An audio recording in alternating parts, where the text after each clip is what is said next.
баласынын мүнөзү оң болсо ошончолук элдерге, чөйрөсүнө, коомчулукка пайдасы көп деген. Өзгөчө жаштарыбыздын бүгүнкү күнү ата-энеси менен болгон мамиледе, коомчулук менен болгон мамиледе пайгамбарыбыздын мүнөзүнө ээрчийли. Пайгамбарыбыздын мүнөзү менен мүнөздөлөйлү. Пайгамбарыбыз саллаллаху алейхи ва саллям жакшы мүнөзгө дуа кылган. Бизге үйрөткөн, силер да сурагыла деп. Жаман мүнөздөн паана тилеген. Паана тилеген жаман мүнөз. Себеп дегенде жаман мүнөз ал өзүнүн жакындарын узак кыла деген. Узактагы киши жөндөн эле узак, жакынды узак кылып коет. Жакшы мүнөз узакты жакын кылат. Душманды дос кылат жакшы мүнөз. Пайгамбар саллаллаху алейхи ва саллям айтат: "Аллахумма хдини ли ахсанил ахлaq, ла яхди ли ахсаниха илля анта." Я Аллах, сен мага кереметтүү, чырайлуу кулк мүнөзгө жолдомо бергин дейт. Кереметтүү, чырайлуу кулк мүнөзгө сенен башка эч ким жолдомо бере албайт. Эч ким ал кереметтүү кулк мүнөздү Алладан башка эч ким бере албайт экен. Чырайлуу кулк мүнөздү Алла берет. Ошол эле хадистин уландысында "Васриф анни сайяха, ла ясрифу анни сайяха илля анта." Жаман мүнөздү менен алып ташта. Менен узак кылып ташта. Менен жок кылып ташта жаман мүнөздү. Анткени сенен башка эч ким менден жаман мүнөздү алып таштай албайт. Ошон үчүн туугандар, келиңиздер жакшы мүнөз болсо, ата-энебизге кызмат кылабыз. Аял бала чакабызга, бир туугандарыбызга, коомчулукка дайыма пайда жеткирүүнүн оюнда болойлу. Пайгамбарыбыз айткан: "Хойрун нас ма янфаун нас." Адамдардын эң мыктысы, эң жакшысы адамдарга эң пайдалуусу дейт. Сиздин тилиңизден, сиздин денеңизден, кызматыңыздан, билимиңизден, мүнөзүңүздөн, журум-турумуңуздан, акчаңыздан, мансабыңыздан канчалык мусулмандарга, жалпы эле адамдарга пайда жетсе, ошончолук сиз Алланын алдында мыктысыз. Алланын алдында эң жакшысыз. Пайгамбарыбыз саллаллаху алейхи ва саллям жаман мүнөздөн мындай деп кулк мүнөз, яни жаман мүнөздөн паана тилегенде: "Аллахумма инни ауду бика мин мункаратил ахлaq вал амал вал ахва." Я Аллах, жаман мүнөздөн сакта, жаман амалдан сакта, жаман каалоолордон сакта деп карачы. Жаман каалоолордон дагы сакта деп Алладан сураш керек. Жакшы каалоо менен жашашыбыз керек экен. Күн сайын каалоолорубузду жаңылайлы, ниеттерибизди жаңылайлы. Мүнөздөрүбүздү оңдогонго аракет кылайлы. Ар бирибиз өзүбүзгө. Аялыңызга, бала чакаңызга, ата-энеңизге аларды мүнөзүңөрдү оңдогула эме, жок, мен мүнөзүмдү оңдойм. Мен пайгамбарыбызга окшошойм. Пайгамбар саллаллаху алейхи ва салламдын айткан хадистери, кылган иштери мен үчүн. Биринчи мен үчүн. Биринчи мен пайдалайм. Биринчи мөмөсүн мен жейин. Ошого иншалла баарыбыз ушу ниетте жакшы каалоону үйрөнөйлү. Пайда жеткиргенди үйрөнөйлү. Кайгы бөлүшкөндү үйрөнөйлү. Бирөөнүн башына кайгы кырсык келсе сүйүнбөйлү, күлбөйлү. Шылдыңдап, ошону көрмөк, мен мурда эле айткам, жөн жүрбөйм. Мына андай сөздөр болбойт. Мусулман андай болбойт экен. Мусулман баласы дайыма жүрөгүнөн жакшы каалоо чыгып турат экен. Денесинен дайыма пайда жеткирип турат экен. Эгерде бирөөгө кайгы жетсе, кыйынчылык жетсе, кайгысын бөлүшүп турат экен. Мына мусулман баласы кандай болот? Ушундай тарбияга пайгамбарыбыз Мухаммад алейхиссалам өмүрүн сарптады. Кур'ан-ы Каримдин негизги багыттары ушул болду. Биз пайдалуу болойлу. Зыяндуу болбой, пайдалуу болойлу. Куруучулардан болойлу. Бузукулардан болбойлу. Дайыма дуа кылайлы: "Аллахумма жа'ална салихин, муслихин, гойра фасидин вала муфсидин." Я Аллах, бизди оңолгондордон кылгын. Оңолгондордон жана оңдоочулардан кылгын. Бизди бузулгандардан кыла көрбө. Башкаларды буза тургандардан кылба. Өзү бузулган, башкаларды буза тургандардан кылба. Өзү оңолгон, башкаларды оңдой тургандардан кыл деп Алладан дуа кылайлы. Биздин балдарыбыз, кыздарыбыз, я Алла, салих болсун, оңолгондордон болсун, түз туура жүргөндөрдөн болсун, жакшы кереметти кулк мүнөздөгө ээлерден болсун. Ошондой эле башкаларды оңдоочулардан болсун. Өзүбүздө оңолгонубуз жетишпейт. Анткени Мухаммад пайгамбарыбыз саллаллаху алейхи ва саллям акыркы пайгамбар. Ошон үчүн башкаларды дагы оңдогон аракетин кылайлы. Өзүбүздүн жаныбызда жүргөндөрдөн тартып, узактагыларга чейин. Анткени биз Мухаммад алейхиссаламдын үммөтү катары мойнубузда пайгамбарыбыздын улуу мээнети турат. Эң биринчи ишенимдерди оңдойлу, ибадаттарды оңдойлу, мүнөздөрдү оңдойлу. Ишенимдерибизди оңдойлу. Туура ишеним болсун, туура ниет болсун, туура ихлас болсун, туура ибадат болсун. Ибадат пайгамбарыбыз кандай көрсөтсө, ошондой ибадат кылайлы. Мүнөзүбүздү оңдойлу.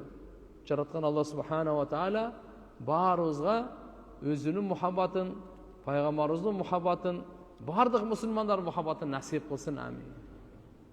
Ошон үчүн иншалла бирибизди жакшы көрүп жашайлы. Бирибизге пайдалуу болуп жашайлы. Бирибиздин аркабыздан бирибизге дуа кылып жашаганды үйрөнөйлү. Бирибизге рахимдуу болуп жашайлы. Пайгамбарыбыз рахимдуу жашоону үйрөткөн. Рахимдуу жашоону. Көпчүлүк азчылыкка, күчтүүлөр алсыздарга, эркектер аялдарга, байлар кембагалдарга, бийлер жөнөкөй эл калкка рахимдуу болуп жашагыла деп ушуну үйрөткөн. Адамдарга эле эмес, жер бетиндеги жандыктын баарына райымдуулук кылганга пайгамбарыбыз буйрук берген. Ирхаму ман фил ард, ярхамукум ман фис сама. Райымдуулук кылгыла. Райымдуулук кылгыла жер бетиндегилерге, асмандагылар силерге райымдуулук кылат. Аррахимун ярхамухумур рахман. Райымдуу Алла райым кылуучуларга гана райым кылат. Ким райым кылбаса, ага райымдуулук буйрубайт. Насип болбойт, ага да райымдуулук кылынбайт. Ташбоордук эч кимге жакпайт, жаныбарга дагы жакпайт, адамга дагы жакпайт, Аллага дагы жакпайт. Райымдуулук жагат Алла Таалага. Пайгамбарыбыз саллаллаху адамзаттагы райымдуулук жагат. Айвандарга да райымдуулук жагат. Мейли мышык болсун, мейли тоок болсун, мейли ит болсун, райымдуулук жагат агачы. Ташбоордук жакпайт ага. Даже айванга жакпайт, жакпайт. Ошон үчүн туугандар, эң биринчи алхамдулилла, Алла Тааланын акысын берейли. Алланын акысы ибадат. Пенделердин акысын берейли. Аларга кызмат кылайлы, жакшылык кылайлы. Ошо пенделердин арасынан эң биринчи турганы ата-эне турат. Бекапар болуп жашабайлы, кош көңүл болуп жашабайлы, надан болуп жашабайлы, залым болуп жашабайлы. Кадырлап, учур-учурунда жакшылык кылганды үйрөнөйлү. Мынакей ата-эненин бир туугандары менен өткөнкү сабакта айтканбыз. Ата-эненин бир туугандарына жакшылык кылуу. Кандай деген улуу? Ата-эненин досторуна, жакын санагандарына жакшылык кылуу. Өлгөндөн кийин дагы сооптор кете бере турган амалдардын бири ушул. Мына сахабалардан үлгү алайлы. Алар кандай иман курушту, кандай амалдарын оңдошту, кандай ибадаткөй, кандай башкаларды оңдогонго, башкаларды туура жолго салганга, үндөгөнгө аракет кылышты. Абдулла ибн Динар рахматулла алейх, Абдулла ибн Умар разияллаху анхумага дан риваят келтирет. Bir kişi тоолук экен да, чөлдүк. Буга жолугуп калыптыр Меккенин жолунда. Ким ага салам бериптир? Абдулла ибн Умарчы. Абдулла ибн Умар деген Умардын баласы бол. Умар разияллаху анху экинчи халифа, билесиздер. Ошонун баласынын аты Абдулла. Жөнөкөй сахаба эмес, өтө улуу сахабалардан, пайгамбардын сүннөтүн өтө бекем кармаган, бир да сүннөтүн таштабай, өтө чоң аалымдардын бири болот. Ошо Абдулла ибн Умар, Умардын баласы Абдулла. Ошо Меккеде жолунда бир ошо чөлдүк эле бир айылдык бир кишиге жолугуп калыптыр. Жолугуп аны ва хамалаху ала химар кана яркабу. Эшек минип келаткан экен, ошо эшекке мингизиптир. Ва атаху имама. Өзүнүн селдесин, башындагы селдесин ага бериптир. Канат ала расихи. Ибн Динар айтыптыр, İbni Umar'gaça ay aslahakallahu taala innahum arab Allah Taala sizde oңдосун Allah sizge жақшылығын берсин.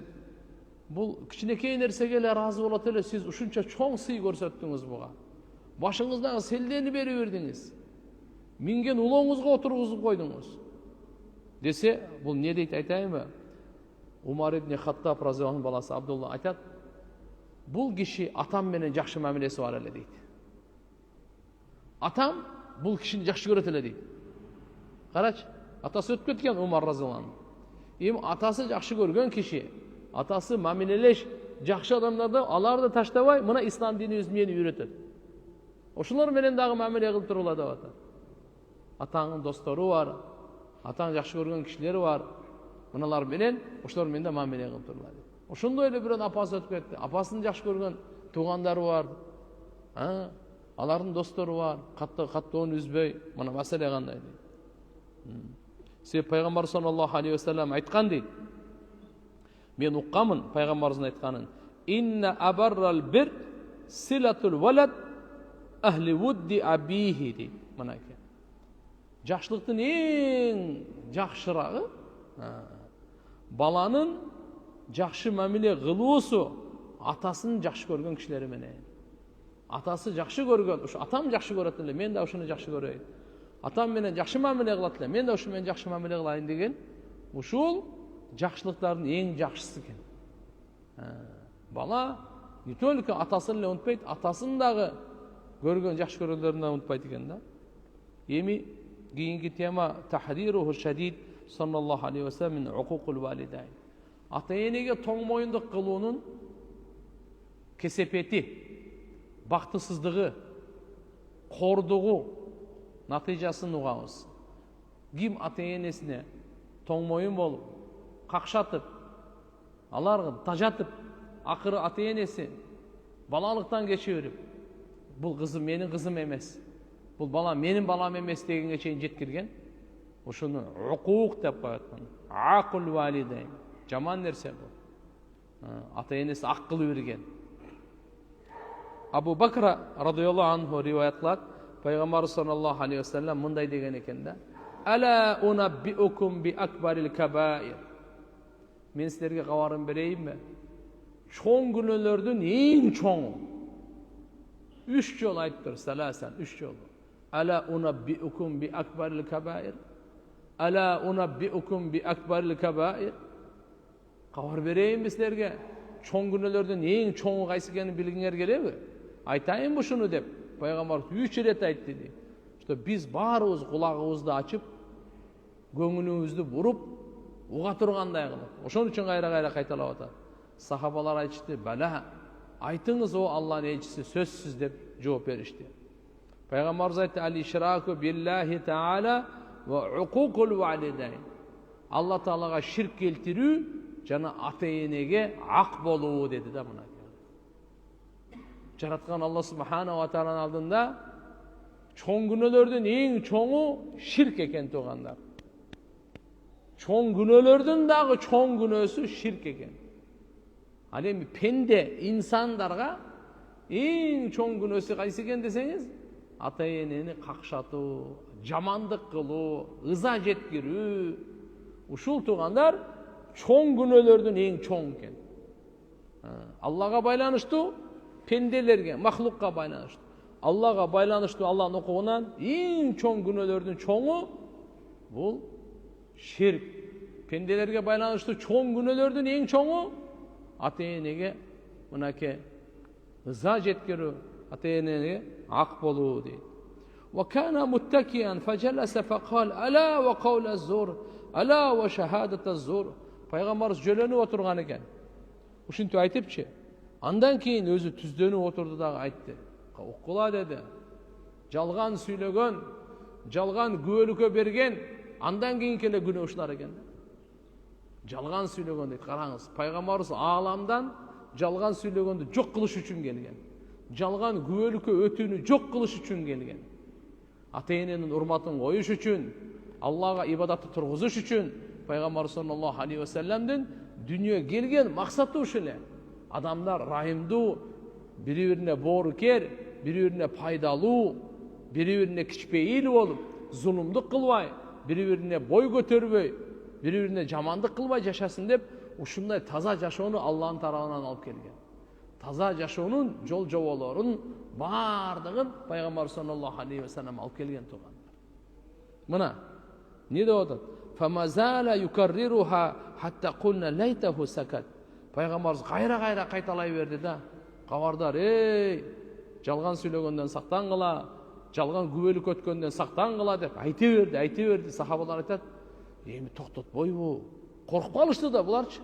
Коркуудан айт, тахауфан алейх минат тааб. Пайгамбарыбыз эми айта берди, эми чарчап калат. Айта берди, кайталай берди. Ошон үчүн эми токтосо болот эле деп сахабалар аттин кылып калышты, мына кеп. Арман кылып калышты. Раваху шейхан ва Тирмизи. Бул Бухариде дагы, Муслимде дагы, Тирмизиде дагы келет азыркы хадис. Убайд ибн Умайр атасынан риваят кылат, пайгамбар саллаллаху алейхи ва саллям айтат: "Вакат саалаху раджул анил кабаир." Бир киши келип пайгамбарыбыздан чоң күнөөлөр туурасы сураган экен да. Чоң күнөөлөр кайсы депчи. Пайгамбар саллаллаху алейхи ва саллям жооп бериптир. Хунна тисун, 9 дептир. Чоң күнөөлөрдү канча дептир? 9 деп. Биз билип алайлы. Аль-Кабаир деген Аллама Захабидин китеби бар. Ал жерде 70 чоң күнөөнү санаган. Биз иншалла да сабак кылып тияктан кольцо мечитинен ошо бүткөн элек Ахумаевада. Бирге бирлери болсо, алхамдулилля, андан көп, андан азыраак болгон. Но кандай болгон чакта мына жердеги хадисте 9 чоң күнөөнү айтып атат. Ошонун бири ата энеге ыза жеткирүү, жамандык кылуу, аларды ушундай кыйнап, аларга баш ийбестик кылган, ошонун бири. Эми 9-нуңуз. Аширк, биринчи ширк келтирүү. Ас-сихр, сыйкырлоо. Мына азыр кандай күчөйүп кетти. Коомчулукта акча көбөйгөн сайын сыйкыр күчөйөт окшойт. Сыйкыр күчөйүп кетти, бири сыйкырга. Билбей кылып атабы, ичи нар жагынан бузулганбы? Сыйкыр, туугандар, сыйкыр менен заниматься эткен адамдын ыйманы коркунучта. Ыймансыз болуп кетишинин коркунучунда. Чоң күнөө, ошон үчүн bundan тооба кылыш керек. Экинчи чоң күнөө сыйкыр. Үчүнчү катлан нафс, адам өлтүрүү. Ва аклар риба, сүткорлук кылуу. Ва аклу мал етим, жетимдин малын жеген. Ва тавалли яумаз захф, согуш учурунда качып кетип калуу. Ва касул мухсанат, таза аялдарга жала жабуу. Ва укукул валидайн, мына ата энеге ак болуу. Ва истихлал байтил харам, байтулла Кабаны ошол жерде кан төксө боло берет дегени. Кыблатакум ахяан ва амватан, болсо байтуллонун Каба, ал биз тирүү кезибизде да кыблабыз, өлгөнүбүздөн кийин да кыблабыз. Каба кандай экен? Тирүү кезибизде дагы биздин кыблабыз Каба. Кыбланы карап намаз окуйбуз, болбосо намазыбыз кабыл болбойт. Өлгөн учурда дагы, өлгөн абалда дагы, тирүү абалда дагы, өлгөн абалда дагы кыбланы карап жаткызабыз, билесиздер. Кабырга койгонубузда кыбланы карап жаткызабыз. Ошон үчүн аны ал жердеги Алла Таала Байтулланы амандыгына өзү ант ичкен. Ва хадал баладил амин деп. Ал жерде кан төгүү болбойт. Алла Таала арам кылган кыямат күнгө чейин. Жер асман жаралгандан бери ыйык, кыямат күнгө чейин ыйык. Жер асман жаралгандан бери кан төгүү болбойт. Кыямат күнгө чейин ал жерде кан төгүү болбош керек да. Мына ким ошону эми кан төгүү боло берет дегендерге мына ошондой чоң күнөө экен да бул. Туугандар. Насаи, Абу Дауд. Бул хадис Абу Даудта да келет, Насаиде да келет. Ибн Амр ибн ал-Ас разияллаху анхумадан пайгамбар саллаллаху алейхи ва саллям айтты: "Инна минал кабаир аяштум ар-раджул валидай." Чоң күнөөлөрдөн болуп эсептелинет. Адам баласы угуп алгыла. Эмне экен десе, адам өзүнүн ата энесин сөгүп. Кимде ким атасын сөксө, апасын сөксө, чоң күнөө бул. Өтө чоң күнөө. Өтө чоң күнөө. Калу ва хал яштаму ар-раджул валидай? Ушул жерден кийин сахабалар суроо берип калды. О Аллахтын элчиси, адам ата энесин сөгөбү? Ушундай да болушу мүмкүнбү? Азыр эми тооба кылдым го. Динсиздик, ыймансыздыктын натыйжасында азыр не болуп атат? сөккөн тиякта турсун, кол көтөрүп атышпайбы? Ата-энесине колун көтөргөн адамдын колу чирисин. Туган, ислам динин тарбиясы каякта калды? Имандын тарбиясы каякта калды? Каякта адамгерчилик? Кана баалуулуктар? Ошон үчүн туган мынаны жакшы хадистерди угуп алайлы. Бу тамаша эмес бу. Пайгамбар саллаллаху алейхи ва саллям бүткүл адамзатка үлгү, жолдомо айтып мынакей. Сахабалар сурашты. О Аллахнын элчиси, адам ата-энесин сөгөбү деп таң калып сурашты. Факала саллаллаху алейхи ва саллям, наам, ооба деди. Ясуббу абар-раджул фа ясуббу абаху ва ясуббу уммаху фа ясуббу уммаху деди. Бир киши бирөөнүн атасын сөгөт, ал болсо бунун атасын сөгөт. Бир киши бирөөнүн энесин сөгөт, ал болсо бунун энесин сөгөт. Түшүндүңбү? Демек, ким өзүнүн атасына сөгүш алып берип аткан, апасына сөгүш алып берип аткан, өзү себеп болуп атабы? Өзү себеп болуп атабы? Бунун мааниси бул сахабалар айтат, кынаке. Өзүнүн ата-энесин сөккөн дегени маани, бирөөнүн ата-энесин сөксөң, сенин ата-энеңи сөгөт. Демек, сен ата-энеңе сөгүш келип тийди, ошого сен себеп болдуң. Ошону сен алып бердиң. Эгерде сен бирөөнүн атасын сөкпөгөндө, ал сенин атаңды сөкпөйт эле. Бирөөнүн апасын сөкпөгөнүндө сен апаңды сөкпөйт эле. Демек, түздөн түз маани ата-энесин сөгүү деген эмес экен. Себеби кимде ким бирөөнүн ата-энесин сөксө, ал бунун ата-энесин сөгөт. Демек, өзүнүн ата-энесин сөккөндөй болду, сөгүш алып берди, бул эң чоң күнөө деп атат да. Демек, bundan жакшы түшүнүп алайлы. Бирөөнүн ата-энесин сөксө боло берет экен деп жүрбөңүз. Өзүңүздүн ата-энеңизди сөккөн эң чоң күнөө. Бирөөнүн ата-энесин сөккөн да ошондой эле күнөө. Ошончолук эле күнөө келет. Пайгамбарыбыз айтат мына кетип. Ошон үчүн келиңиздер, эч кимдин атасын сөкпөйлү, эч кимдин энесин сөкпөйлү туугандар. Равахул хамсату илля насаи. Бардык китептерде, Бухариде, Муслимде, Термизиде, бардыгында.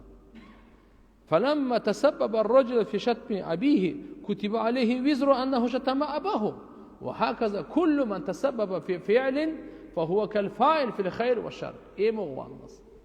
Mınal jер hadiste Peygamber sallallahu aleyhi ve sellem bizge ne деп атат? Kim eң чоң күнөө ата-энесин сөккөн dedi. Sahabalar сурашты. Ата-энесин сөккөндө киши болобу деп. Пайгамбар ооба, ким бирөөнүн атасын сөксө, бунун атасын ал сөгөт.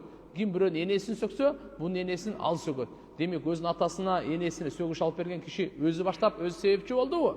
Эми кодум ушундай эле, кимде ким өзүнүн атасына сөгүш алып бергенге себепчи болсо, ага атасын сөккөндөй күнөө жазылат дейт мына. Энесин сөккөнгө себепчи болгон болсо, энесин сөккөндөй эле күнөө жазылат ага дейт. Кодум ушундай эле турган бардык жамандыкка себепчи болсоңуз, жамандыктын күнөөсүн жазыла берет экен, жакшылыкка себепчи болсоңуз, сооп жазыла берет экен. Келиңиздер, жакшылыкка себепчи болуп жашайлы. Жакшылыкка себепчи болойлу. Аддал аля хайр ка фаили. Жакшылыкка далалат кылуучу ошо ишти кылган адамдай эле сообун алат. Пайгамбарыбыз канча деген кереметтүү насааттарды айткан. Ай, бирөөгө жакшылык кыла албайсыңбы? Жамандык кылба. Жамандык кылбай койгонуңда сага садакан соо жазылат дейт. Бирөөгө жамандык кылбай койсоң, дагы соо болот экен, ушуга дагычы, карачы. Өзүңдүн жамандыгыңдан башка бирөөнү сактап кой, ушуга сага садаканын соо жазылат дейт. Ушуга чейин болот да. Ата-энесине баш ийбеген, ата-энесин какшаткан, ата-энесине ыза берген адамды Алла Таала карабайт экен. Хадисте келет, кыямат күнү Алла Таала ага рахмат назарын салбайт экен. Райым назары менен карабайт экен. Ибн Умар разияллаху анхудан риваят, Пайгамбар саллаллаху алейхи ва саллям айтат: "Саласатун ла яндуруллаху таала илейхим яумал кияма, ал-аак лил-валидейх ва мудминул хамр вал маннан атааху." Пайгамбарыбыз айтат, 3 түрлүү киши Алла Таала аларга кыямат күнү райым назарын салбайт. Биринчиси ата энесине ак болгон бала. Экинчиси дайыма аракты кууп ичкен киши. Үчүнчүсү бергенине милдет кылып жүргөн киши. Бирөөгө жакшылык кылат дагы келери кечке милдет кылат. Бир жакшылык кылды, 1 жыл милдет кылат. Бир жакшылык кылды, 10 жолу милдет кылат. Ушуну маннан деп коет, милдет кылып. Жакшылык кылдыңызбы, Алла үчүн кылдыңыз да токтотуп коюңуз. Милдет эле кылып жүрө бербей, бирөөгө көп болсо эми 1 жол тамак берипсиз, бир кийим алып берипсиз, бир кажетин бүтүрүпсүз, Алла үчүн токтотуңуз, милдет кылып. Ушуларга Алла таалам райым назарын салбайт экен да. Саласатун ла ядхулунал жанна. 3 түрлүү киши бейишке кирбейт дейт. Ал-акли валидей, ад-дайюс, ар-роджила. Раваху Насаи, вал-Баззар, вал-Хаким, Ибн Хиббан. Ушунча китептердин баарында ривая. 3 түрлүү киши бейишке кирбейт дейт. Биринчиси ким десе, ата энесин ак. Мынакей ак болгон, ата энесине ак болгон бала экен да. Мейли бала болсун, кыз болсун айырмасы жок.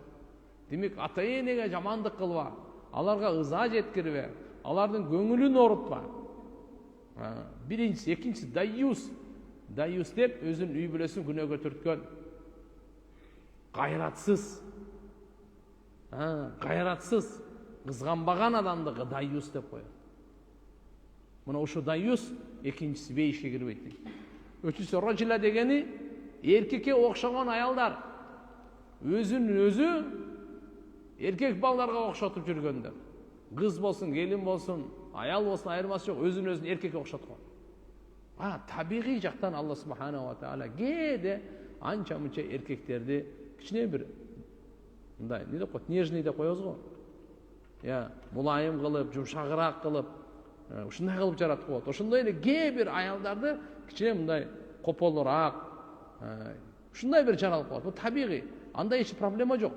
Бирөө атайлап, бир өзү эркек болуп аялга окшосо, аял болуп эркекке окшосо, эркек болуп аялдын кийимин кийсе, аял болуп эркектин кийимин кийсе, Алланын бардык периште, бардык жандыктардын наалаты дейт да. Мына хадисте бейишке кирбейт деп, роджила дегени мына айткан ошо. Ал кийим десе, ал роджила дегени вахиял мутараджила.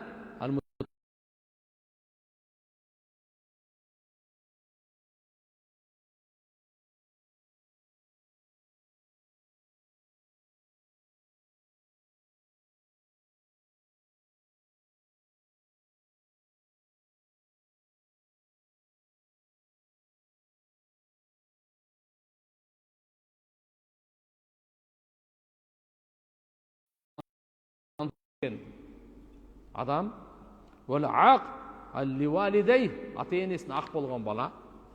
Ад-дайюс аллази юқиррул хубс фи ахлихи. Жана ушундай кызганбаган, мейлиби, кош көңүл, дайюс, өзүнүн үй бүлөсүн арамга түрткөн. Ушул адамга Алла субханаху ва таала буларга бейиште арам кылат дейт. Мын акли валидей дегенди түшүндүкпү? Ал-аси ли амрихима.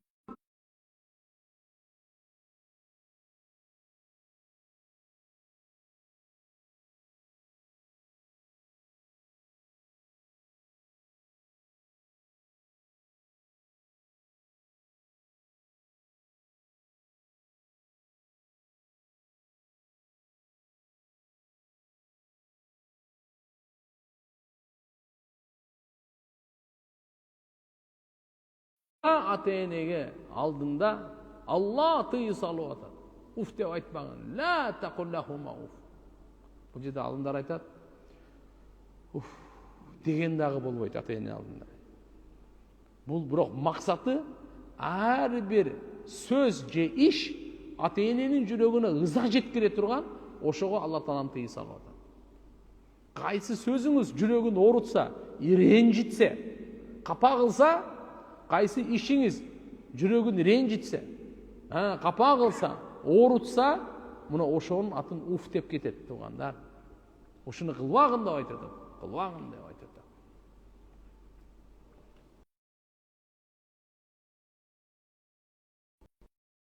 дегени алгачкылар менен кошо кире албайт. Күнөөлөрүнүн тозоктон алып тазалангандан кийин пайгамбарыбыздын шапааты менен иншалла чыгып түбөлүктүү бейишке барат. Бир түбөлүктүү тозокто калбайт эгерде ыйманы болсо. Бирок ошонун канчалык какшаткан болсо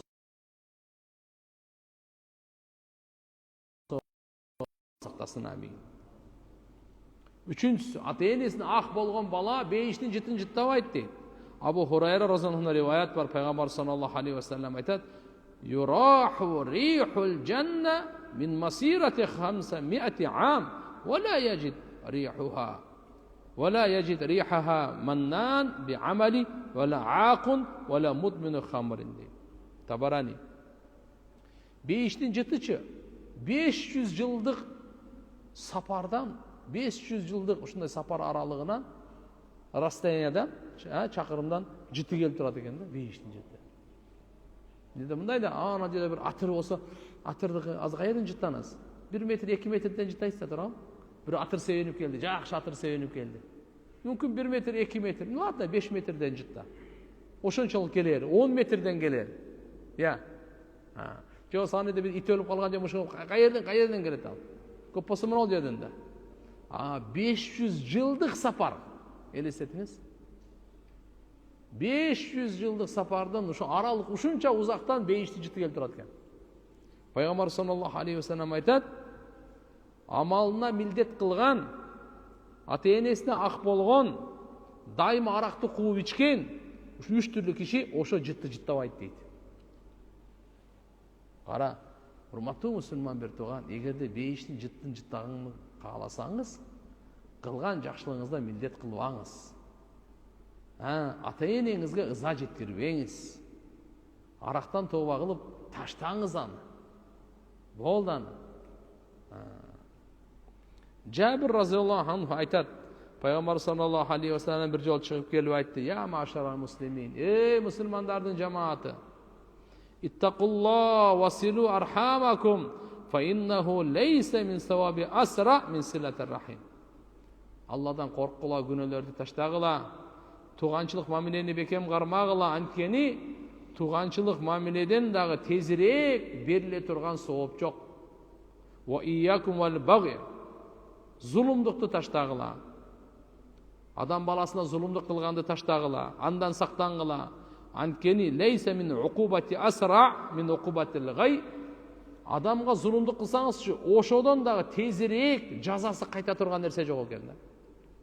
Мындай туугандар, ар бир жакшы иштин сообу берилет. Бир дагы кичинекей чоң айырмасы жок, сообу берилбей турган жакшы иш жок. Ошондой эле ар бир жаман иштин жазасы берилет. Бир дагы кичинекей чоң иш болсун, жазасы берилбей кала турган жамандык жок. Сөз жазасы берилет. Бирок кеп мынада, мына азыр хадистеги. Тезирээк сообу бериле турган, тезирээк жазасы бериле турган нерсе кайсы? Десе, бирөөгө зулумдук кылган болсоң, эң тез кайтып келе турган жамандыгы ушул экен да. Ошон үчүн мындан сактанышыбыз керек туугандар. Пайгамбар андан кийин айтат, ошо хадисте: "Ва iyyakum uquqal walidayn", ата-энеге ак болгондон сактангыла. Fa inna rihatal janna, анткени бейиштин жыты барго, южат мин масирати 1000 ам. Бул хадисте келди, 1000 жыл аралыктан бейиштин жыты келип турат экен. 1000 жыл аралык. Сиз мына азыр жер бетин канча убакытта тегерен аласыз? Көп болсо билбейм, самолет менен го тез эле болуп калат. Машина менен деле бир топ эле. Болсо канча бир 40 километр, 30 миң километр, 40 миң километр канча узак. Бул болсо эми 1000 жыл деп атат. Канча узактан жыты келип турат экен да. Ошого айтат пайгамбарыбыз: "Валлахи ла яжидуха акун, ва ла катиу рахим, ва ла шейхун занин". Аллага ант ичип айтайын, ошо бейиштин 1000 жыл аралыктан келип турган жытынчы, ата-энесине ак болгон бала жыттай албайт. Туганчылыкты үзгөн киши жыттай албайт. Зынакор карыя өзү ошо аксакал эле болуп калган, дагы деле зынасын таштаган эмес. Ошо жыттабайт деди да, жыттабайт. Бейиштин жыттабайт деди. Андан кийин вала жарул изару хуяла, иннамал кибрия лиллахи раббил аламин. Ал хадис Табарани. Мынакей хадис Табараниде келет экен. Өзүн текеберленип, кийимин сүдүрөп баскан, шымын багалегенен ылдый, атын элемнен ашыктан ылдый сүдүрөп баскан. Мына бул дагы ошо жыттабайт дейт. Ата-энеге ак болуунун жакшы амалдарга таасири.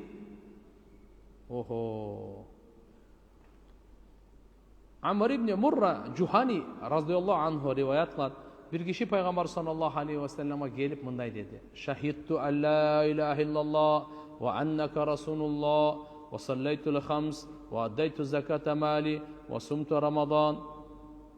Men güvölük berem Allah'dan başka ilah, sığınğana layıklı zat yok. Güvölük berem siz Allah'ın elçisi, 5 vakit namaz okuyum, malımdan zeketim berem, Ramazan ayda oruza karmayım, al vaktan acı farz bol ele gele. Ушундай деп айтканда пайгамбарыбыз айтты: "Ман мата ала хада кана ма'ан набийин ва сиддиқин ва шухада яумил қияма." Ким ушунун мына ушу азыркы айтып аткан шахадат келимеси менен, намазы менен, орозосу менен, зекети менен өлө турган болсо пайгамбарлар менен чогуу тирилет деди. Кыямат күнү аулиялар менен, шейиттер менен, пайгамбарлар менен чогуу тирилет деди. Бир шарт ата-энесине ак болбосо деди. Bir ele şart boldu. Ata-enesine ıza jetkirбесе, ata-enesini renjitпесе, аларды кыйнабаса, жамандык кылбаса, болду. Куда кааласа мына ушинтип дүйнөдөн кайткан болсочу, төптүз. Айтат пайгамбар: "Ва насаба исбаайхи ма лам юак валидей." Көрбөйсүзбү? Пайгамбарыбыз айтып койду. Мынандай пайгамбарлар менен чогуу турат депчи. Качан ата-энесине эле ак болбосо. Бул дегени кандай дегени бул? Демек ата-энесине ак болгондо мына амалдардын баардыгы бузулат экен да. Намазыңыз бузулат экен. Шахадатыңыз бузулат экен. Орозоңуз бузулат. Зекетиңиз бузулат. Кылган жакшы иштериңиз бузулуп кетет таксы. Ошон үчүн баарыбыз коркойлу Алладан. Ата-эненин ал укугу ушунчалык чоң экен. Алла Таала Кур'анда "Анишкур ли ва ли валидайк." Алла айтып атат: "Мага шүгүр кыл, ата-энеңе шүгүр кыл" дейт. Мага шүгүр кыл, ата-энеңе шүгүр. "Ва бил валидайни ихсана." Кур'анда карасаңыз, Алла Таала өзүн ата-эненин укугун жанаша айткан. Мага ширк келтирбе, ата-энеге ак болбо. Мага шүгүр кыл, ата-энеңе шүгүр кыл. Мага ибадат кыл, ата-энеңе жакшылык кыл. Аллаху акбар.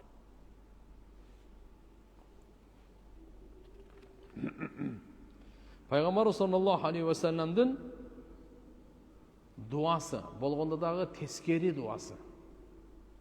Элестетиңиз, пайгамбар дуа кылып атат. Ата-энесине ак болгон балага тескери дуа кылып атат.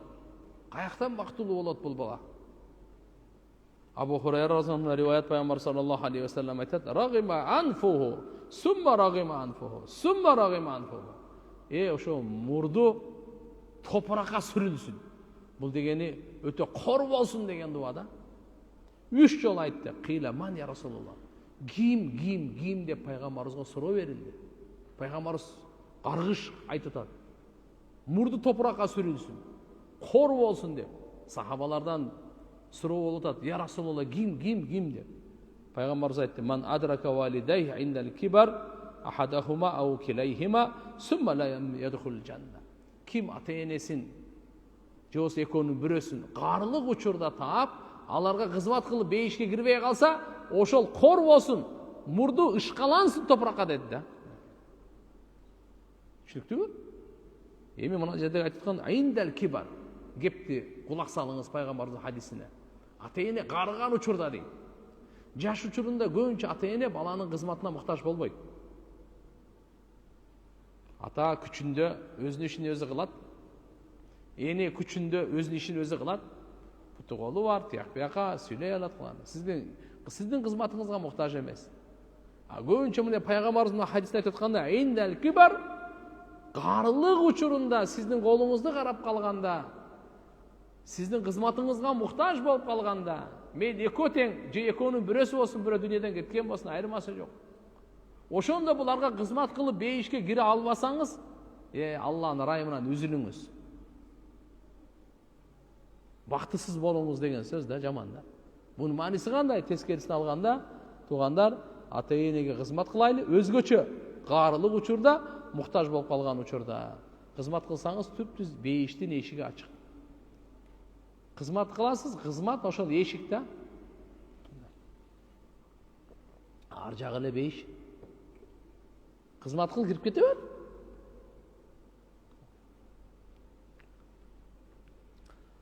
Жабир ибн Самура разияллаху анху риваят, пайгамбар саллаллаху алейхи ва саллям мимбарга чыгып турупчу, мындай мимбар деп коет мына. Пайгамбарыбыз мимбарында 3 тепкич бар эле.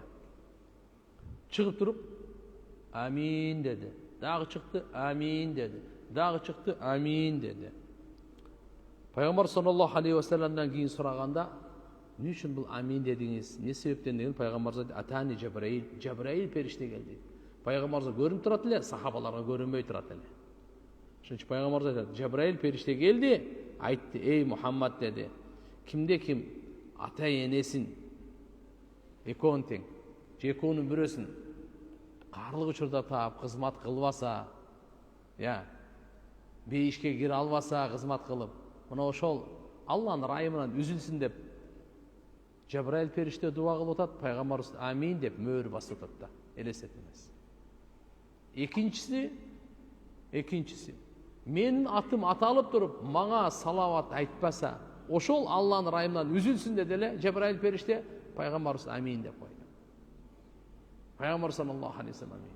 Үчүнчү хадис, Рамазан айы келип туруп, күнөөсү кечирилбесе, Рамазан айы келип кеткенин билбей деле калды кээ бир адамдар. Анын дагы ошо Алланын райымынан үзүлсүн десе, пайгамбарыбыз амин деп койду. Эми элестетиңиз, периштелердин мырзасы дуа берип атат, адамзаттын мырзасы бекемдеп, тастыктап, мөөр басып, амин деп айтып атат. Кандай күчтүү дуа.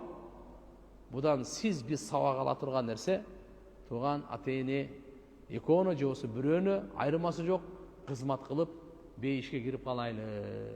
Мынакей.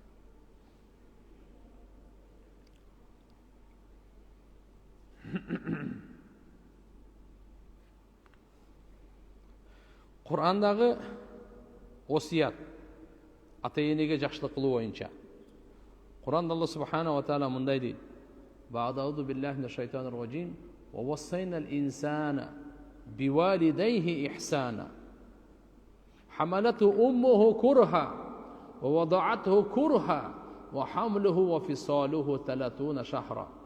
حتى إذا بلغ أشده وبلغ 40 سنة قال رب أوزعني أن أشكر نعمتك التي أنعمت علي وعلى والدي وأن أعمل صالحا ترضاه وأصلح لي في ذريتي إني تبت إليك وإني من المسلمين أولئك الذين نتقبل عنهم أحسن ما عملوا ونتجاوز عن سيئاتهم في أصحاب الجنة وعد الصدق الذي كانوا يوعدون."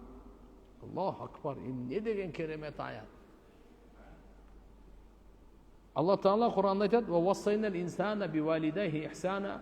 Жана биз өкүм бергенбиз, осият кылганбыз. Инсанга ата энесине жакшылык кылуусун. Ата энеңе жакшылык кыл деп Алла буйрук бериптир бизге. Ким буйрук бериптир? Алланын буйругу экен. Ата энеге жакшылык кылуу Алланын буйругу экен. Ким ата энеге жакшылык кылса, Алланын буйругун аткарган болот. Алланын буйругун аткарган, Алла субханаху ва таала аны сөз бейишке киргизет. Мынакей. Хамалату уммуху курха дегени анын энеси аны кыйналып көтөрүп жүрдү. Оңой болгон жок да. Боюнда болгондон кийин канча жол токсикоза, канча деген түндөсү күндүзү этияттап, суук, ысык, оор жүк көтөрбөй, кыйналып көтөрүп жүрдү дейт. Вадa'атhu курха, кыйналып аны төрөдү. Төрөгөн тамаша эмес да. Тияка тиги дүйнөгө бир барып келүү да. Кээ бирлер бир жолу эле кетип калат. Кайра кайтпай элечи. Бардык энелер төрөгөндөр барып туруп кайра келет. Анча мынчасы эле кетпесе, бирок баары тияка барып келет. Тамаша эмес. Ошончолук сизди, бизди тууган башка жакшылыгы кылбаса дагы боюнда көтөрүп төрөгөнү ашыгы менен жетиштүү. Муну Кур'анда Алла Таала айтып атат. Эскертип атат. Майдалап Кенен түшүндүрүп берип атат. Wa hamluhu wa fisaluhu 30 shahra. Андан кийин караңыз. 30 ай көтөрүп, эмизип, 9 ай көтөргөн болсо, 21 ай, 22 мынча айтканда 2 жылга жакын ага эмизип жүрөт мына. Hatta ida balaga ashuddahu, те качан ал жеткенде күчүнө, кубатына, wa balaga 40 sana, 40 жашка жеткенде адам баласы жетилет экен, бардыгынан толук болот экен, акыл жагынан, күч жагынан, бардыгынан айтат экен: "Робби, о Роббум, аузи'ни, яни ваффиqni, алхимни, мага я Алла илхам бер, аузи'ни, мага товфиq бер. Эмне кылганга? Сага шүгүр кылганга. Мага тартуулаган неематың үчүн, менин ата-энеме берген неематың үчүн, сага рахмат айтканга, шүгүр кылганга, я Алла, мага товфиq, мүмкүнчүлүк бер. Мен шүгүр кылуучулардан болоюн" деген сөз да. Мына дуаны жатташыбыз керек, ар бирибиз. Ар бир мусулман жатташ керек. Ар бир мусулман ушу дуаны кылып жүрүш керек. Робби аузи'ни ан ашкура ни'матака аллати ан'амта алейя ва ала валидайя ва ан a'mala salihan tardahu. Туган мынаке, о Роббум, мага товфиq бер. Эмне кылганыма? Шүгүр кылуума. Мага тартуулаган неематыңа шүгүр кылайын. Ата-энеме бергениңе шүгүр кылайын. Жана Wa an amala salihan tardahu, sen razı bolgon жакшы амалды кылууга мага товфиq бер. Wa aslih li fi durriyati, жана я Алла мени оңдогун урпактарымда. Wa aslih li fi durriyati, жана я Алла ушу урпак бала чакаларым арасында мени оңдогун, мен бузулбайын. Алар мени карап жашайт. Балдарым, неберелерим, чеберелерим, мен оңолойын, үлгү болоюн урпактарымда. Инни тупту илейк, албетте мен саңа тооба кылдым, саңа кайттым. Ва инни минал муслимин, жана шек күмөнсүз мен мусулмандардамын, баш ийүүчүлөрдөнмүн дейт. Алла айтат: "Улайкалладина натакаббалу анхум ахсана ма амилу". Мына ушул адамдардыңчы кылган амалдарын эң чырайлысын биз кабыл кылабыз. Ва натажаузу ан сайyiatihim, жана алардын күнөөлөрүн кечирип коебуз. Фи асхабил жанна, улар бейиштин ээлеринен болот. Бул ушундай убада аларга убада кылынган чын убада дейт. Демек туугандар,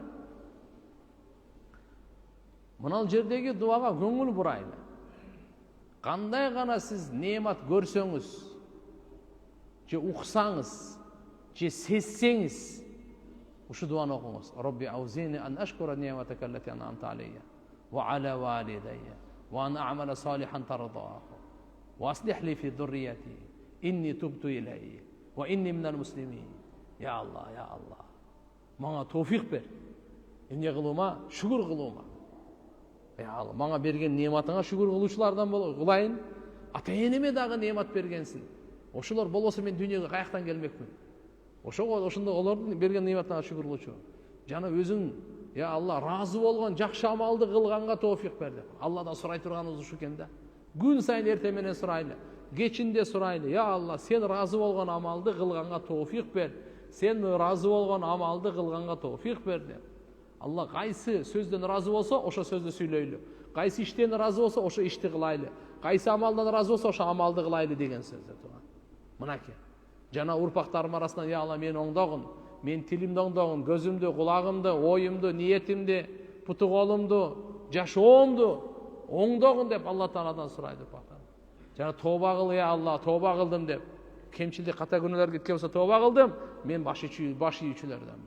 Ушундай адамдарга Алла Таалам жакшы амалдарын кабыл кылып, күнөөлөрүн кечирип, бейиштен орун берет экен. Allah Kur'an'da azırkı وَوَصَّيْنَا الْاِنْسَانَ بِوَالِدَيْهِ deydi. Biz insanga, ata-enesine жақшылық kılığa osiyat verdik deydi Allah Teala. Şunda yeri tabi sözlük manisinde.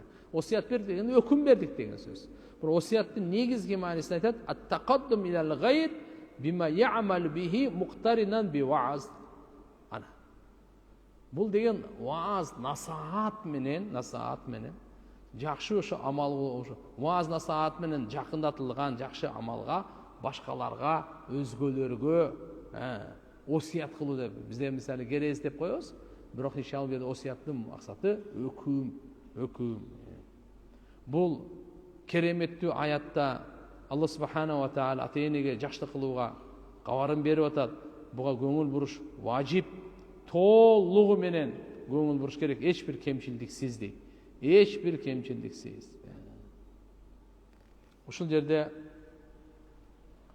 мусулман адам болуп калганыбызга чексиз шүгүрлөр да тургандар. Мусулман адамдын даражасы ар 10 жыл сайын көтөрүлө берет экен. 40-ка чыкканда, 50-ге чыкканда, 60, 70, 80, 90.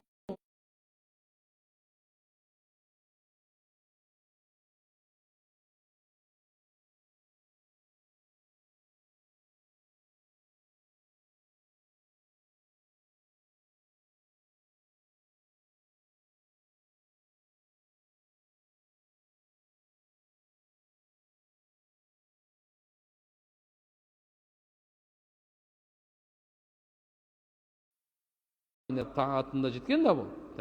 Хаффафаллаху таала хисаба. Анын эсебин Алла жеңилдетет экен. Ва ида балага 60 сана, 60ка жеткенде разакахуллаху таала ал-инабаты илей, өзүнө кайтууга Алла таала ушундай рызкы берет, товфик берет экен. Ва ида балага 70 сана, 70ке чыкканда ахаббаху ахлус сама, асмандагылар аны жакшы көрүп калат экен. Ва ида балага 80 сана, 80ге жеткенде саббаталлаху таала хасанатихи ва махасайятихи. Алла таала соопторун бекемдейт экен, күнөөлөрүн баарын кечирип салат экен. Ва ида балага 90 сана, 90га жеткенде гафараллаху таала ма тaqaddama min dambihi ва ма тааххар. Алла таала мурунку кийинки бардык күнөөлөрүн кечирип берет. Шафаахуллаху таала фи ахли байтихи. Жана Алла таала өзүнүн үй бүрөсүндө шафаат кылууга укук берет. Ва кутиба фис самаи асируллахи таала фи арди. Асманда жазылат экен, жердеги Алланын туткуну деп. Бул Ибн Касир рахматуллахи алейхи тап келген, Муснади Ахмадта келген хадис, жөнөкөй эле эмес тугандар.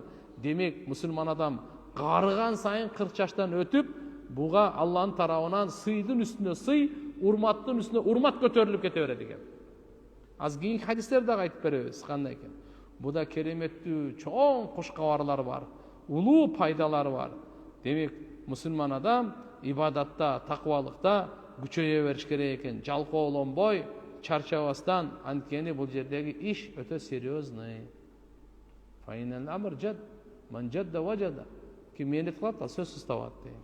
Куранда файда фарагта фансаб. Качан сен бошодуңбу? Эми менетке өзүңдү чарчаткын. Ва иля роббика фаргаб, робуңа карай кызыгууңду күчөйткүн, жалкоолонбогун. Абу Бакра разияллаху анху риваят бар, пайгамбар саллаллаху алейхи ва саллям айткан: "Хайрун нас ман тала умруху ва хасуна амалуху." Адамдардын эң жакшысы көп жашаган, амалы жакшы болгон, амалы чырайлуу болгон. Ва шаррун нас, адамдардын эң жаманы ким? Ман тала умруху ва саа амалуху. Ким көп жашаган, бирок амалы жаман да. Мына кетип адамдардын жакшысы дагы, жаманы дагы ким экен? Көп жашаган экен да. Көп жашап, жакшы амал коштосо, жакшы амал кылса, адамдардын эң жакшысы ошо экен. Эгерде көп жашап, жаман амалдарды кылган, амалы жаман болсо, эң жаманы ошол экен ал. Себеп дегенде канча көп жашаган сайын бул жамандык деле кылат, башка эчтеке жокпу да. Тирмизиде келет бул риваят. Пайгамбар саллаллаху алейхи ва саллям бир риваятта айтат, Анас разияллаху келет: "Ала унаббикум би хиярикум?" Силердин эң жакшыңар тууралуу кабарын берейинби? Сахабалар айтышты: "Айтыңыз, я Расулаллах." Пайгамбар айтты: "Хиярукум атвалукум а'маран иза саддаду." Силердин эң жакшыңар көп жашаганыңар деди. Качан туура жүрсө деди. Бир шарты бар да, көп жашаган качан туура жүрсө болчу. Качан туура жүрсө. Туура жүрсө деген демек максаты түз болсо, амалы түз болсо, сөзү түз болсо, Алла шариаттап берген жолдо жашаган болсо. Я юхалидна аману тaqullah ва qulu qawlan sadida. Эй иман келтиргендер, Алладан коркула, жана түз, туура сөздү сүйлөгүлө. Бир хадисте пайгамбарыбыз айткан: "Хиярукум атвалукум а'маран ва ахсанухум ахлaqan." Силердин эң мыктыңар ким? Силердин эң көп жашаганыңар, жана эң чырайлуу кулк мүнөзүңөр. Бул жерде турган мусулмандарга Алла Таала пайгамбар саллаллаху алейхи вассалам тарабынан айтылып аткан кызыктыруу келип атат да. Жакшы амалдарга кызыктыруу, кайраттуулукту козгоо, ойготуу мусулман адам өмүрүн жакшы амалдарга сарпташ керек, жакшы сөздөргө сарпташ керек, улуу даражаларга жетиш үчүн, улуу макаматтарга жетиш үчүн. Бир хадисте пайгамбарыбыз айтат, Термизиде келет, Кааб ибн Муррадан: "Ман шаба шайбатан фил ислам канат лаху нурун яумал кияма." Ким ислам дининде карыса, макулбу? Ага кыямат күнү нур болот деген ошол. Карылык. Машалла, мусулман болуп карыды, кыямат күнү нур болот. Имам Багави рахматуллаху алейх Абдулла ибн Абу Бакр Сиддик разияллаху анху риваят келтирет. Качан мусулман адам 40 жашка толгондо сарафаллаху анху саласата анвахун минал бала. Жаштыгында ибадат кылып келди. 40ка толдубу, Алла 3 оорудан сактайт экен. Кайсы оору? Жунун, жинди болуп ооруп калгандан. Акыл кетип жинди болуп калат го. Ошондой оорудан сактайт экен. Вал жузам вал барас. Алла 5 оорудан сактайт экен. Андан кийин проказа деп кой мына неменеден. Адам денеси чири баштайт го мындай. Не деп коет аны? Ошондой оорудан сактайт экен. 3 оорудан. Алла 5 оорусунан, дене чиригенинен, майлы. Андан кийин үчүнчүсү мына субханалла жунун жинди болуп ооруп калгандан. Качан жаштыгында ибадат кылып эле 40 жашка жетсе, иншалла Алла субханала ва таала кепилдиги. Бу риваят угуп алыңыз азыр, Багави келет айтат бу жерде. 50ге чыкканга да Алла Таалам аны жеңилдетип коет экен эсеп китебин. Күнөөлөрүн жеңилдетип коет экен. 60га жеткенде Алла Таала инабат берет экен. Инабат дегени Аллага кайтууга жүрөк тартып калат экен. 70ге жеткенде периштелер сүйүп калат экен. Бир риваятта асман ээлери сүйүп калат дейт. 80ге жеткенде Алла Таалам соопторун калтырат экен дагы, күнөөлөрдүн баардыгын жоюп салат экен. 90га жеткенде Аллаху акбар, бул эми керемет жаш экен. Исламда 90га жеттиби, буну мурунку кийинки баардык күнөөлөрү кечирилет экен. Себеби амал кыла албай калды. Тияк биягына баягы намаз, баягы орозо жок, баягындай тияк. Бирок 90да да мурунку кийинки баардык күнөөлөр кечирилген дейт. Жана анын аты жерде Алла Тааланын туткуну деп коет экен да. Себеби нар жак бер жака чыга албайт да. Нар жак берде жүгүрүп футбол ойнай албай, башка неме эмес. Алланын туткуну мында туткунда жаткандай эле болуп калат экен да. Асирулла деп коет экен. Бирок Алла субханаху ва таала буну жана үй бүлө бала чакасына канча бала чака небере чебере болсо ошонун баарына шафаат кылганга акысын берет экен Алла Таала. Шафаат кыл дейт мынлардын баардыгын дейт экен. Аллаху акбар. Термизидин риваятында келет, Усман ибн Аффан разияллаху анхудан, Термизидин риваятында. А сиздерге мынакей ар бир хадистен эмне үчүн айтып атабыз? Ошо жүрөгүбүзгө мына бекем болсун да. Пайгамбарыбыздын хадистери жүрөгүбүзгө бекем орносун. Ибадатта эле 40ка жетип алсак, нар жагы Гүлистан. Некене? Гүлистан билесиңерби? Нар жагы машаалла. Бисмилла. Гүл жайнаган бак деген сөз да Гүлистан деп. Кыргызстан болот, бир Гүлистан болот. Мынакей. Ошо Термизидин риваят келтирет, Усман ибн Аффан разияллаху анху пайгамбар саллаллаху алейхи вассалам айтат, Алла Тааланын зикиринде 40ка жеттиби, Алла айтат экен, мен 3 баледен аны сактап коям дейт экен. Азыркы 3 бале ошол жинди болуп калгандан, Алла 5 ооруга чалдыгып калгандан, анан адам денеси чирип, акыр түшө баштайт, ушундай бир жаман оору бар да. Жузам деп коет, ушундайлардан. 50ге жеттиби, жеңил эсеп алам дейт. 60ка жеттиби, ага мага кайтууну сүйкүмдүсүн берип коем дейт. 70ке жеттиби, периштелер жакшы көрүп калат. 80ге жеттиби, соопторун калтыртып болду, күнөөлөрүн. 80ге жеткенден кийин мындай экен да, ал күнөө кылабы, кылбай болду, кылса деле жазылбайт экен да. Мынаны караңыз. Только соопторун бекемдеп коюп, күнөөлөрүн баарын кечире берет экен. Бирок ошо жашка чейин бул ибадатта келген. Жаштыгын арамда өткөргөн эмес булчу. 90га жеткенде периштелер айтат экен, о асирулла фи ардихи, Алланын бул туткуну жер бетинде жана мурунку кийинки баардык күнөөлөрү кечирилген.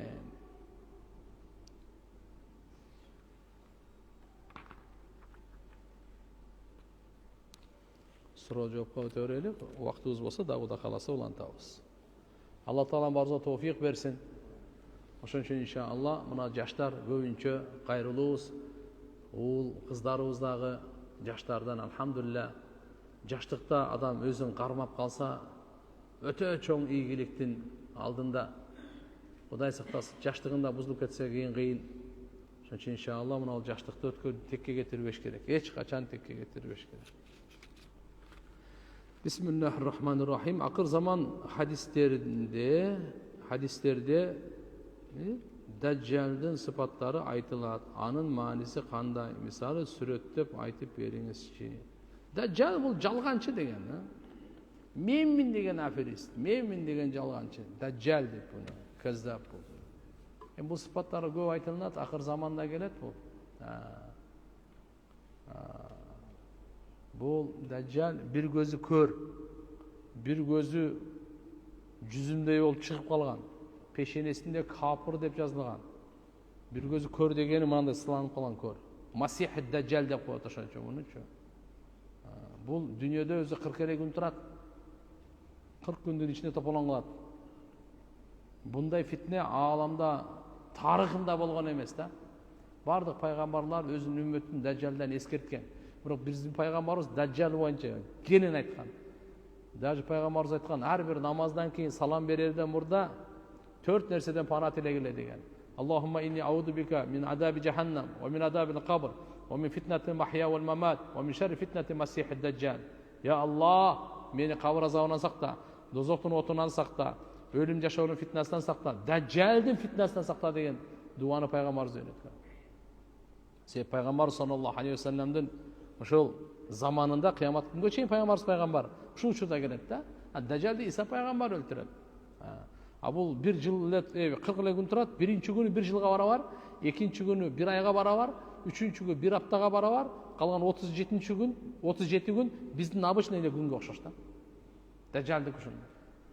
Мурунку сабактардан иншалла бирөөлөр эгер кызыккан болсо келин кирсеңиздер ошол жакта башка суроолорго да кезек келсин да. Сизди бу Дажжалды отура берсек ошол жерден куртан болот да. Дажжал менен. Allah'ım barımızda Dajjal'ın fitnesinden saklasın. Amin. Amin. Жақында енекем қайтыш болды. Dua қылып қойыңыз. Allah rahmatına alsın. Жайын jannattан қылсын. Amin. Men үйленем деп ниет қылып, әрекет қылып жатам. Жашым 20-да қыз менен сүйлөшүп, ата-энеси менен таанышып, қолын сұрайын десем, қыз мақұл болбой жатат. Мен саңа тийбеймин деп, қандай әрекеттерді қылсам болот? Ата-энеңизмен кеңешиңиз. Ата-энеңизмен кеңешиңиz. Карызы бар адам бейишке кирбейт деп угуп жүрөм. Эгерде карызы ушунчалык көп төлөгөнгө колунан келбесе, бейишке кирбей каламбы? Аракет кылыңыз, аракет сизден, берекет Алладан. Үмүтсүз болбоңуз, үмүтсүз шайтандан. Алла Таалам тоодой карызыңыздагы кутулганга жардам берет. Алланын алдында эч кандай кыйын нерсе жок. Просто siz inşallah niyetiniz oңдоңуз, амалыңыз оңдоңуз, чынчыл болуңуз. Чынчыл болуңуз, качпаңыз, алдабаңыз. Телефонду алып айтыяк, жок. Бирок, алхамдулилlah, аракет кылыңыз. Азыраак тапсаңыз да бергенге аракет кылып, дуа кыла берин. Кудай кааласа, иншалла Таалам жардам берет. Жөн эле кутулуп кетесиз буюрса. Эгерде ниетиңиз эле туура болсо, аракетиңиз туура болсо, сөзсүз Алланын жардамы 100/100. Карызы көп адам садака берсе өтө, ошо садаканы берип не кыласың? Ошо садаканы ошо карызга бер анан көрөм. 100 сом, 200 сом садака бергендин ордуна ошону топтоп туруп карызга бери. Мисалы 2 миллион сом карызы бар адам 20-30 сом садака кылса, ошону миллиондон азайта бер. Азайган эсеп. Рахмат.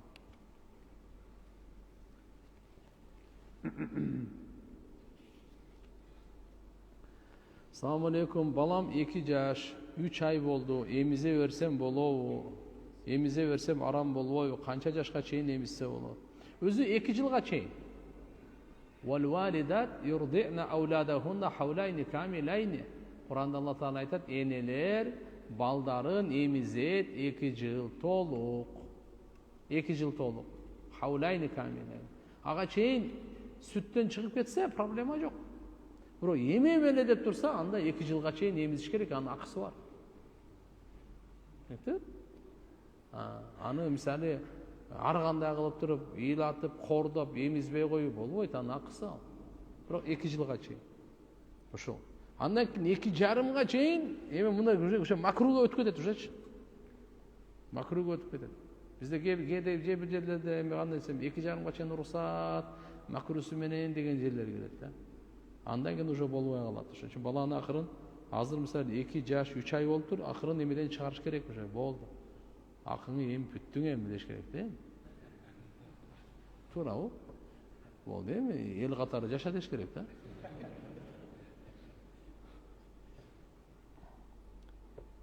Assalamu alaikum. Мас тартканда эки бут сол кол менен тартабызбы же эки жака эки кол менен тартабызбы? Айырмасы жок. Эң жакшысы ошо мас тартканда эки кол менен эле бутка.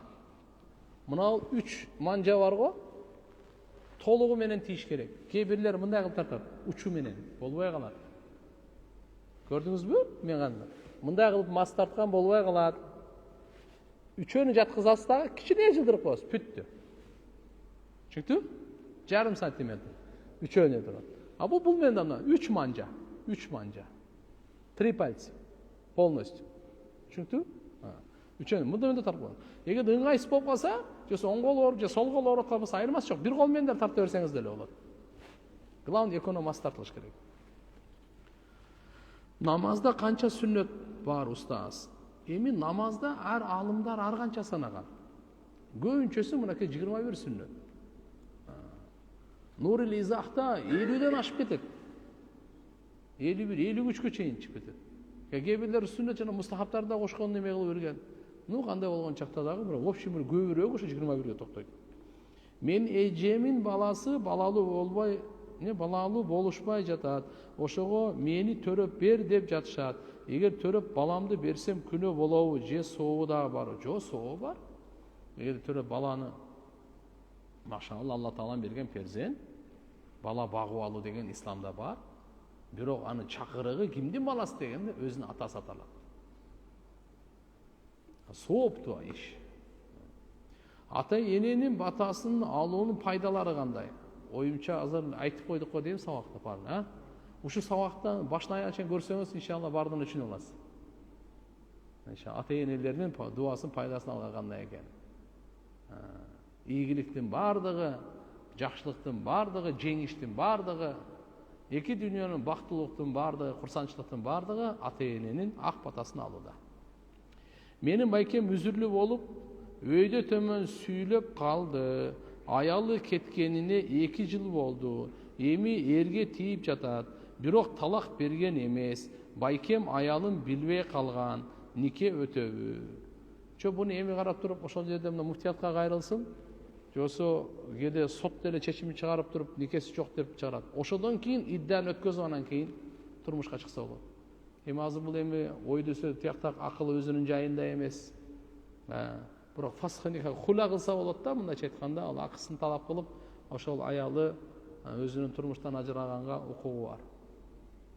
Бирок ошону фасханика кылып туруп, же болсо мында казы шариатта, же болсо алымдардын бир жамааты, муфтиятка кайрылсын. Ошолар иншалла карап чечип берет. Ассаламу алейкум, ажеке, мен түндө тахажжуд окуйм саат 4-төн баштап. Атам да, апам да өтүп кеткен. Алардын бейишин сурайм, Кудайдан кабыл болобу дейт. Өтө жакшы болот туган. Өтө жакшы. Сөзсүз дуа кылыңыз. Ассаламу алейкум устаз, бир дарат менен канча намаз окуса болот? Дарат сынганга чейин окуса болот? 100дү окуйсузбу? 200дү окуйсузбу? Күчүңүздүн эң күчтүү дуаны же истихара салаватты айтыңызчы, ишибиз жүрүшүп кетишине. Аллаху акбар. Иштин жүрүшүп кетишине эң күчтүү дуа намазда. 5 вакыт намазды каза кылбай жамаат менен окуңуз. Аял киши болсо үйдө окуңуз, аракет кылыңыз. Ла хаула ва ла куввата илля биллани көп айтыңыз. Алла Тааланын казыналарын ачкычы бул. Ла хаула ва ла куввата илля биллани. Мен 1 жаштан катар төрөгөнмүн. Алейиме кошулуп дейт. Андан чоң кызымда анча-мынча ыйлап эмип алат. Боло береби шариатта? Азыркы айтканда 2 жашта болсо мейли. Анча-мынча болсо. Анан эгерде чоңоюп калган болсо жакшы эмес.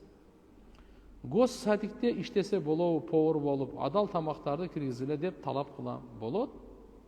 Иштеңиз. Мен 6 балам бар. Жолдошум Kerелден кечке уруш чыгара берет. Бир нерсе болсо эле кетем деп чыгат. Жашоо шартка байланыштуу менин төркүнүмө көчүп келгенбиз. Жолдошумдун айынан. Андан бери көп жыл өттү. Кандай кылам, балдарым жашыра. 6 балаңыз болсо, иншалла эм карап туруп, анча мынча нерсеге көз жумуш керек болот. Сабыр кылыш керек болот. Көңүлдү көтөрүп, кайрадан иншалла шайтанды ыйлатып, Алланы разы кылып, чогуу жашаш керек болот. Аракет кылып, шайтанды сүйүндүрбөгүлө. 6 бала болуп атса, өткөн кеткендерде кемчилдик кетсе, сразу кечирим сураңыз. Шайтан кечирим суратпай, эки жолго салып берет да. Ошон үчүн эгерде менен ката кетти, кечирип кой деп эле бирөөсү келсе эле сразу бүттү маселе. Ошо сөздү айттыртпайт да шайтан. Саламатсызбы, мен ата-энемди нааразы кылып алдым. Аллага болгон ишенимим анча болбой кыйналып жатам. Эмне кылсам болот? Разы кылыңыз ата-эне. Нааразы кылып алдыңызбы? Болду. Кечирбесе дагы, үйдөн чыгарса дагы, карабай койсо дагы аракет кыла бериң, аракет кыла бериң. Ага өчөшүп, аларга өчөшүп, кайтып кетип, не болсоң ошо бол дегенге акыңыз жок. Түшүндүңүзбү? Сиз 100 жолу кайрылыңыз, 100 жолу ыйлаңыз, дуа кылыңыз, кызматын кылып бериңиз, айланайын деңиз, пешенесинен, путунан өбүңүз, разы кылып алың. Кыскасы, ал сиздин проблемаңыз. Саламу алейкум устаз. Кызым бир жигитке турмушка чыгайын дейт. Жигит якын инкар дегенден экен. Турмушка берсек болот, мусулмандар. Саламу алейкум. Майыт жерге берилелек Кур'ан окушат. Меймандар мүрзөгө барбайбыз деп. Боло береби? Боло берет. Угуп алыңыз. Адам өлгөндө гусул алганга чейин, жуунтканга чейин жанында Кур'ан окуса болбойт. Башка бөлмөдө окуса боло берет. Нарында өттө эле Таласта окуса болот. Ошто өттө эле Жалал Абадта окуса болот. Кыргызстанда өттө эле Казакстанда окуса, айырмасы жок. Өтөр заматта эле азыр мисалы бирөө паланча деген өттү деп кабар келди. Ушул жерде эле Кур'ан окусак боло берет. Бизде бир адат болуп калган. Gömgөндөн кийин келип анан үйдө Кур'ан окуйт, ага чейин окубай турган. Бул жөн эле адат, бул шарият эмес. Жаназа намазга катышкан адамдарга Ухуд тоосундай сооп берилет. Бир кыйрат Ухуд тоосундай. Gömgөнгө чейин катыша алса, 2 кыйрат, 2 Ухуд тоосундай сооп алат. Эгерде шашылыш болсо, кандай бир иштер чыгып калды, жаназаны окуп эле кайтыш керек болуп калды, мейли. Мына сиз суроо берип аткандай. Майыт жерге берилелек Кур'ан окушат меймандар мүрзөгө барбайбыз деп боло берет. Кур'ан окуп жылы берсе боло берет, эчтеке эмес. Зикир менен истигфардын айырмасын айта кетиңизчи. Алла разы болсун. Зикир бул жалпы. Истигфар бир бөлүгү. Зикир деп Алланы эстей турган нерсенин бардыгы зикир. Кур'анды дагы зикир дейт. Намазды дагы зикир деп кетет. Тасбиhlер зикирде, салават да зикирге кирет, истигфар да зикирге кирет. Истигфар Алладан кечирим сураган, бул Алланы эстеп атасыз, бул да зикирге кирет. Демек бир бөлүгү, түшүндүңбү? Зикир жалпы бардыгын камтып алган. Бул хас деп коет. Устаз, аял заты үзүрлүү учурда асманды кароосу макру деген туурабы? Ошол учурда жайнамазга отурбасын, Алланын атын атабасын дегени кандай? Таптакыр туура эмес, бирөөсү да туура эмес. Асманды кантип карабай койсун? Асманды карасын. Инна фи халқис самавати вал ард ва ихтилафил лейли ван нахар ла аятин ли улил албаб алладина ядкуруна Аллах قياما وقعودا وعلى جنوبهم ويتفكرون في خلق السماوات والأرض ربنا ما خلقت هذا باطلا سبحانك فقنا عذاب النار. Ayat. Жер мен асмандын жаралысына ой жүргүзүш керек. Түн менен жарык күндүздүн алмашуусуна ой жүргүзүш керек. Ушул жерде акыл ээлерине улуу белгилер бар. Асманды көрүп, я Алла, кандай тиреги жок жараткансың деп тан бериш керек. Ана карабасын деген нерсе жок. Жайнамазга отурбасын деп, наоборот. Кээ бир аялдар Мисалы айыз 3 күндөн 10 күнгө чейин болот да, азы 3 күн, көбү 10 күн. Bir айда 10 күн окуп алса мисалы, барып намазга жалкоолук пайда болуп калат. Намазды каза кылганга адаттанып калат. Ошон үчүн алымдар айтышат, айызы болсо дагы намаз окуган фарыз окуса болбойт. Bir ошол учурда кичине отурсун жай намаз үстүндө кыбланы карап зикир кылып. Дейт да, жаман адатка өтүп кетпеш үчүн. Түшүндүңүздөрбү? Бул милдеттүү эмес. Бирок ошол учурда намаз окуйдун учур убакыт сааты келип калды, киши зикир кылсын, дуа кылсын, намаз окубайт. Бирок баягы жаман адатка бузулбайт да. Алланын атын атабасын дейт. Кандай Алланын атын атабасын? Алла Тааланын атын атабаса болбой калбай. Зикир кылат да. Убакыт болуп калды.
صلي على محمد.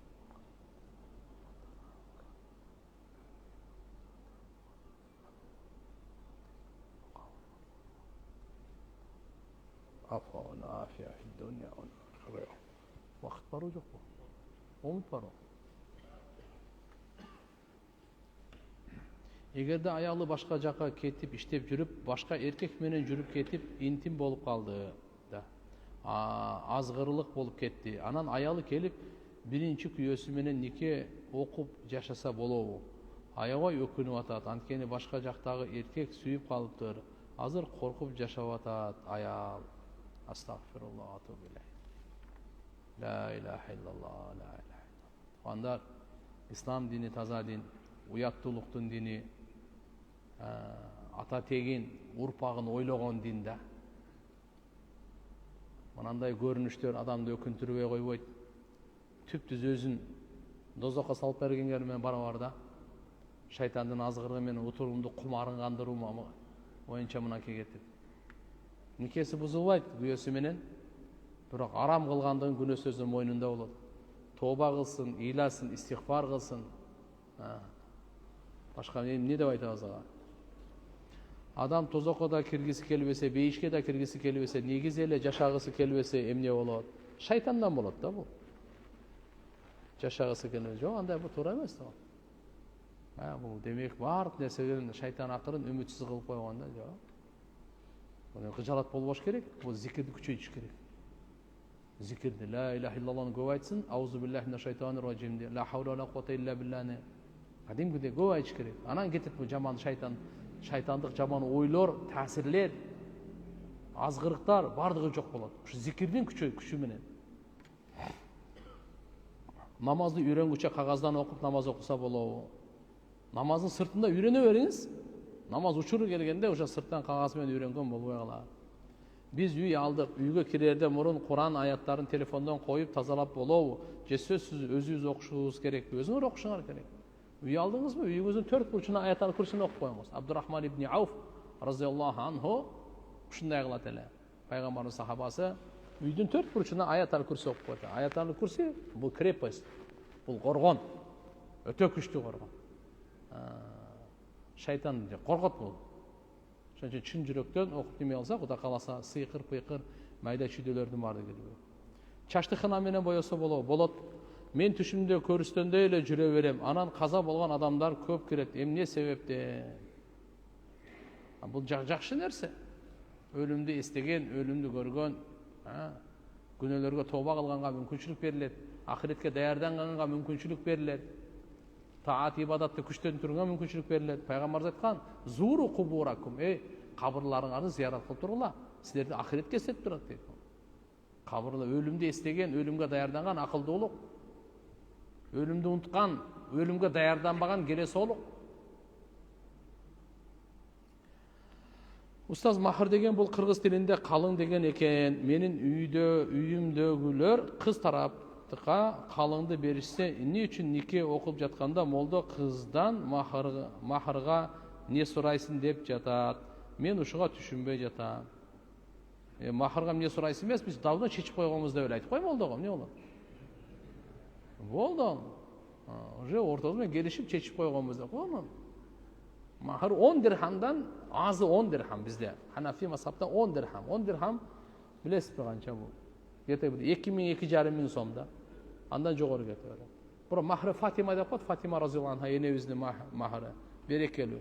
Кыздардан өтө көп сурабаш керек, жакшы эмес. Акыркы күндөр ушу көпкө өтүп кетти. Квартира, үй, доллар деген. Эң бактылуу кыз, өзү сулуу, жаш, махры аз. Мынакей. Ошон үчүн иншалла. Мен эми махрдын өзүн эми бул дагы болот, бирок ашыкча эле мындай сураган эми любой нерседе аша чабуу исламда жакшы көрүнгөн эмес. Болсо максимум 100 000 сом. Мисалы да. Махры Фатима да примерно ошондой 110 000, 105 000 сомдун тегерегинде. Так, устаз, менин сурарым, психология менен ислам дини туура келеби? Эми караш керек, исламский психология болсо туура келет, ана башка психология туура келбейт. Бул көз караштар да. Адамдын сезимин ойготуу көз караштары да психология. Кээ бирлер жалган эле нерсени ура берет ар нерсени. Сенби психологияга карап, сен болочок президентсиң өзү сенчи да. Баары алда эле ар нерсени айтат. Сен кичине анын тиги алаксы, ал менен сүйлөш, бул менен жүр, тиги андай жаман нерселер көп да эми. Ислам психологиясы, Аллаху акбар. Эң улуу психология ислам психологиясы. Ал кандай? Бардыгы Алланыкы, бардыгы Алладан. Bundan өткөн психология жок. Бозо таттуу кезинде ичсе болобу? Бозодон сактаныш керек. Себептен спиртовое брожение деп коет бозодогучу. Ошону ажырата алыш өтө кыйын да. Анча-мынча мындай аалымдар же болсо чоң билген немелерди ажыратпаса, ошон үчүн этияттагы эле сактанган жакшы. Куллу мускир харам. Пайгамбарыбыз айткан ар бир мас кылдыра турган нерсе, мейли кандай гана ичимдик, кандай болбосун, ал арам болуп калат. Устаз, атам жаңы намаз окуп баштаган, умрага барайын деп аткан, бара берсе болобу же даватка чыгыш керекпи? Даватка чыгып барса пайда алат. Дарат, намаз, жамаат менен жүргөндү үйрөнүп, кызмат, мечитте уктап туруп, иншалла. Ошон үчүн бир көрүп атабыз да, тажрыйбадан көрүнөт да, жөн барган менен кичине даватка чыгып туруп баргандын айырмасы жер менен асмандай. Устаз, кийимди шарият боюнча кантип жуу керек жана канча жолу чайкоо керек? Оң жактан жууңуз. Пайгамбар саллаллаху алейхи ва саллям оң жактан кылганды жакшы көрөт эле. Алла таала оң жактан кылганды жакшы көрөт. Жада калса сакал тараган, бут кийим кийген баардык нерсени оң жактан кылыңыз. Кийим жууганда да оң жагынан жууңуз. Оң жагынан дегени билесиз да, оң жакка эс тарап экен. Экинчиси 3 жолу, 3 жолу чайкап коюңуз. Баланын зарасы билбестен басып алса дарат бузулабы? Бузулбайт, бирок бейнамаз болуп калат да. Бейнамаз дегени ал дарат бузулбайт. Ал наски менен ошо баланын зарасын басып алдыңыз да, болду, ошо наски менен намаз окусаңыз болбойт. Аны чечип туруп бутту эле чайкап коесуз. Намаз окуй бересиз, кайрадан дарат алганын кажети жок. Субханакаллахумма бихамдик, нашхаду ан ла илаха илля анта, настагфирука ва натубу илейк. Бирахмат.